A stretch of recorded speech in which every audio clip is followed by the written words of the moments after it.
medyo ma-dirty yung video natin today. Tara! Okay, so guys, welcome dito sa ating sasakyan. And as you can see, meron tayong mga batya dito sa loob ng sasakyan. Recently, napansin ko kasi na tumutulo yung aircon dito sa loob. And dahil doon, ito, yan, basang-basa ngayon yung matting. And gusto ko siyang maiwasan kasi, yan, kagaya nun, dami niya naiipon. As in, nababasa talaga yung loob nung dun sa passenger. So, iniiwasan ko kasi yan para hindi naman mabulok yung matting. So, una, ihigupin muna natin yung mga naipon na tubig dito sa loob ng sasakyan. So, gamitin muna natin yung vacuum. So, pwede naman to, yung vacuum natin is pang wet and pang dry. So, kukunin ko muna at least yung mga tubig na naipon na dito sa sahig natin. So, sandali lang ha. Uubusin ko lang muna siya pero hindi ko naman siguro aantay na matuyo, no? So, ito, yan. Medyo tatanggal ko na siya. So, dito ko nakikita yung tumutulo. So, I think dito siya sa may yung plastic na block na yan. So, nagpapawis siya.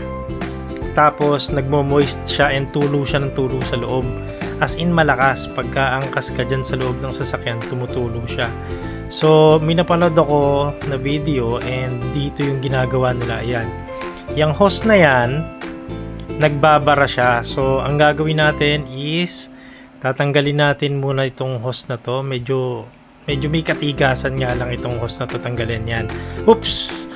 Ayan, kita nyo, dahil tinanggal natin yung hose, tumapon yung tubig. Sayang yung effort natin ng pagbabacuum. So, yun. Ayan, nakita nyo naman, tumalabas ulit yung tubig. So, paano ko na gagawin niya ito? So, pag tinanggal ko yung kamay ko, tutulo na siya ng malakas. So, naipon nyo na tubig. So, ito, tatanggalin na lang natin. Wala na tayong magagawa. So, ito yung salarin, itong hose na to. So, nagbabar siya kasi siguro dahil meron siya mga baluktot. Yan, yung butas papunta sa labas ng sasakyan. So, as you can see, tumutulo pa din. So, wala tayong magagawa. Vacuumin na lang ulit mamaya. So, ito na po yung hose na yon. So, yun, hindi nyo makikita kasi nung na-video ko to, may tumalsik to na parang gunk sa loob. So, ngayon, lilinisin lang natin tong hose na to. Nagbabara siya siguro dahil dun sa mga moisture, dumi, na iipon sa loob. So, ngayon, ibabalik na natin itong hose. Yan. Okay, so, medyo mahirap siyang ibalik kapag ganyan ang gagawin ninyo. Gaya nito, ako nahirapan ako. Ganyan yung gunk na sinasabi ko, yan, yung parang sipon. Para siyang plema na namumuo. Parang gel na nabuo sa loob. So, ito, tinanggal ko na lang muna yung parang rubber niya. So, yan, kinabit ko na ng paganyan para pag ibinalik ko at kinabit ko, mas madali siya kaysa dun sa isusuot mo siya dun sa rubber na yun ang nakakabit yung rubber niya. Puro rubber naman yung sinasabi ko. Okay, well anyways, nakita nyo naman siguro yung idea kung paano yung ginagawa ko.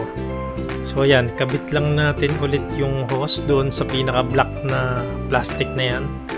Hindi ko na kung anong tawag dyan, kung condenser yan o ano, hindi ko alam eh. So yun, binalik ko lang. Madali lang siya kung tutuusin, ano lang, nakakangawit kasi nasa ilalim siya ng dashboard.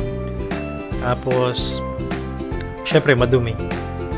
Kung medyo may dairy factor ka, hindi mo siya masyadong gagalawin, iahasa mo na lang sa paggawa. Pero kung tutuusin, madali lang talaga siyang gawin.